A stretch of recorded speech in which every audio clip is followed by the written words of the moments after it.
Hello guys, welcome back to my new story. मामा ने डाला भांजे की शादी में पंगा। ये मेरा यार दोस्त है जिसकी मैं बात कर रहा हूँ। ऑफिस का ही कोई फ्रेंड है। मैं उसकी शादी के अंदर गया। उससे पहले उसने कार्ड वार्ड दे दिए, सभी यार दोस्तों को कार्ड दे दिए।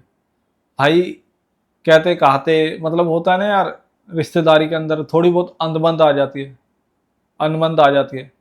भाई वही चीज़ें हो रही थी।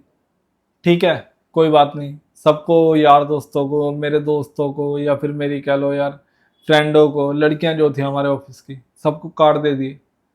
ये शादी थी बदरपुर की। कार्ड देने के बाद उसने अपने मामा को भी, अपनी नानी को भी, अपने मतलब मामी वगैरह को, जो भी है उनके रिश्तेदारी में, चाचा वाचा को, सबको कार्ड दे दिया। अब चाचा तो खुश, जो उनके मतलब कह सकते हैं यार कि गांव से आए थे वो भी खुश। पर मामा कहीं ना कहीं खुश नहीं थे। भाई लड़के की एज थी मेरे ख्याल से 30-32 साल, और लड़की की मेरे मेरे ख्याल से इतनी होगी 27-28 साल। भाई हम सारे के सारे पहुंचे शादी के अंदर। यहीं बदरपुर में शादी हो रही थी। भाई होता है ना, एक मामा हो गया या फिर एक फूफा हो गया, पंगा डालता ही डालता है शादी में। यहाँ भी कुछ ऐसा ही हुआ। भाई पहुंच गए हम। पहुंचने के बाद क्या देखते हैं कि यार लड़की वालों ने एकदम बढ़िया डेकोरेशन कर रखी। खाने पीने का हिसाब किताब अच्छा। ठीक है, यार दोस्तों के लिए रूम वूम ले रखा है यार। ठीक है यार, उन्होंने अपना जैसे एंजॉय वगैरह करना है करते रहे। ठीक है, माँ बाप के लिए आराम करने के लिए एक था, बैंक्वेट हॉल था जिसे कह सकते हैं हम, कि बढ़िया हिसाब किताब था। जितना उनके बस की थी यार, उन्होंने बहुत बेस्ट किया, मेरे हिसाब से बहुत बेस्ट किया। पर इस चीज में मेरा एक यार दोस्त है, उन्हीं का ही रिश्तेदार है, जिसने बहुत समझदारी दिखाई। वो मैं आपको कहानी के अंदर बताऊंगा। भाई करते कराते जैसे होता है ना, खाने का टाइम होता है। वरमाला के टाइम पे तो सब कुछ नॉर्मल था। जब खाने का टाइम आया, खाने के टाइम पे अपना खाना पीना खाया। ठीक है, उसके बाद जब होता है ना वर वधू के फेरे, मेरे यार दोस्त के और हमारी भाभी के फेरे होने थे। भाई फेरे होते होते जैसे होता है यार, पंडित लोग मजाक कर देते हैं कि कैसे होगा, ये है वो है, फलान ढिमकाना। कहीं ना कहीं मेरे यार दोस्त के मामा को बुरी लग गई ये बात। ने बोल दिया कि ऐसे नहीं होता, हमारे यहाँ पे ऐसा नहीं होता। तू तो मैं बढ़ते बढ़ते बढ़ते बढ़ते कुछ ज़्यादा ही बढ़ गई। किसी तरीके से शांत करवाया। दूसरा जो मेरा यार दोस्त था, उसने शांत करवाया। भाई थोड़ी देर के लिए शांत हो गए। फेरे होते रहे होते रहे होते रहे। पांचवा फेरा हुआ, आई थिंक छठा फेरा हुआ। छठे फेरे के बाद फिर से मतलब होता है ना, लड़की वाले के जो चाचा हैं, वो लड़के वाले के मामा से उसने बात कर दी कुछ। कह रहा अब तो छठा फेरा हो चुका है, सातवें फेरे के अंदर फेरे होते होते ही लड़के के जूते चोरी कर लिए जाएंगे। जूते चोरी जैसे होंगे, भाई रस्म पूरी करना पड़ेगी, जो भी उसके पैसे बनते हैं वो देना पड़ेंगे। अब भाई मामा ने क्या बात कर दी, मामा ने ये बोल दिया कि लड़के के जूते चोरी मत करो, मेरे कर लो। मेरे तो गुच्ची के जो शूज हैं, मेरे शूज तो गुच्ची के हैं, लड़के के शूज से ज्यादा महंगे हैं। आप सोच के देखो गाइस कि यार वाकई यार ऐसे मामा होते हैं। मुझे तो ऐसा लग रहा है यार कि घर से ही सोच के आया था, मेरे हो ना, मेरे भांजे की शादी ना हो। ना मामी आई उनकी, हाँ, ना बच्चे आए, खाली मामा ही मामा आया। हालांकि छोटे वाले मामा मामी सब आए, उससे बड़े वाले कह सकते हैं बीच वाले, वो भी आए। पर वो ही नहीं आए जिन्होंने कलेश डाला शादी के अंदर। यूं कह रहे थे कि मेरे गुच्ची के शूज हैं। जो भी आपकी मतलब बहनें हैं, जो भी लड़के की सालियां हैं, उनसे बोलो कि मेरे जूते चोरी कर ले।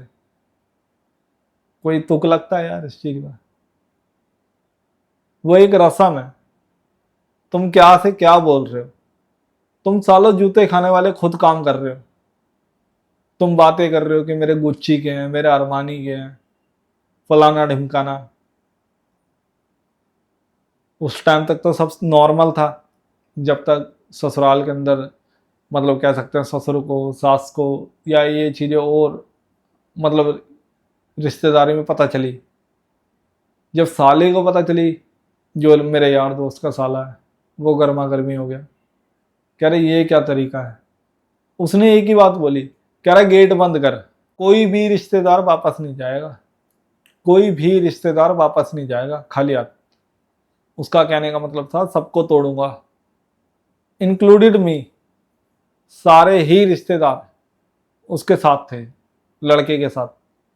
मेरा यार दोस्त एक और निकला, भाई उसने समझाया। वो इसका क्लासमेट था, पढ़ते होंगे बदरपुर के अंदर कहीं, बदरपुर बारात गई थी। बदरपुर के अंदर मेरे यार दोस्त का स्कूल था। तीसरा जो मेरा दोस्त था, उसने समझाया, कह रहा यार कोई बात नहीं, रिश्तेदारी के अंदर तो ऐसी बातें हो सकती हैं यार, कोई बात नहीं, बड़ी बात थोड़ी है, मजाक वजाक कर दिए। कह रहा उसका साला कह रहा है, मेरे यार दोस्त का जो अभी बनने वाला है साला, वो बोल रहा है, कह रहा है यार भाई ये बातें शोभा देती हैं, आप बताओ। कह रहा है यार कि अगर मेरा जीजा बोलता तब मैं मान भी लेता। जीजा का मामा बोल रहा है, वो भी सगा मामा, वो भी सगा मामा।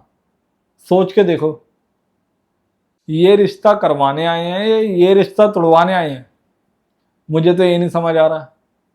हर चीज के अंदर मैंने इनका इज्जत मान किया है, हम सब ने मिलके। समझ कर राजी नहीं हो रही है। किसी तरीके से मेरे यार दोस्त ने मैटर सॉल्व किया कि कोई बात नहीं। हालांकि जो दूसरा यार दोस्त था, जो इनका रिश्तेदारी में था, मेरा कह सकते हैं यार कि जिसकी शादी थी उसी के ही मामा का लड़का था। उसने किसी तरीके से सलाह मशवरा करके शादी वादी करवाई, बारात वरात सही तरीके से पहुंची, कि उसके बाद विदाई विदाई सही तरीके से हुई। उसके बाद हम गाड़ी लेके अपने घर आए, नहीं तो कहीं ना कहीं ये साले पिटवा देते। ये हाल हो रखा था। मतलब मेरे को ऐसा महसूस हुआ कि यार कि मामा चाहता ही नहीं है कि मेरे भांजे का रिश्ता हो, शादी हो।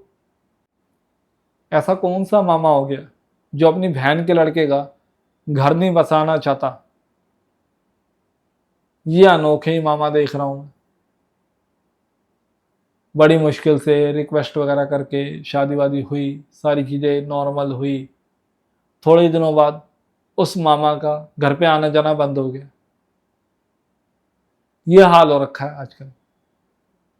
अपनी बहनों के घर अच्छे खासे चल रहे हैं, खुशहाल हैं, देख के खुश नहीं है भाई। ये मामा की बात हो गई चाहे चाचा की बात हो गई, क्या फायदा ऐसे रिश्तेदारी का।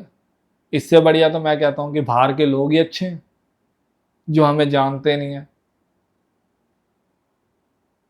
कम से कम दूर कह सकते हैं कि ऑफिस के हो गए, या फिर और मतलब दूर दूर की रिश्तेदारी के हो गए, वो तो बढ़िया इज्जत मान करते हैं, अपनों से बढ़िया।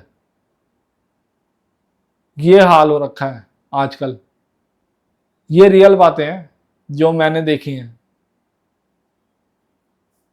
स्टोरी अच्छी लगे लाइक शेयर सब्सक्राइब जरूर करें। मिलते हैं अपनी अगली स्टोरी में।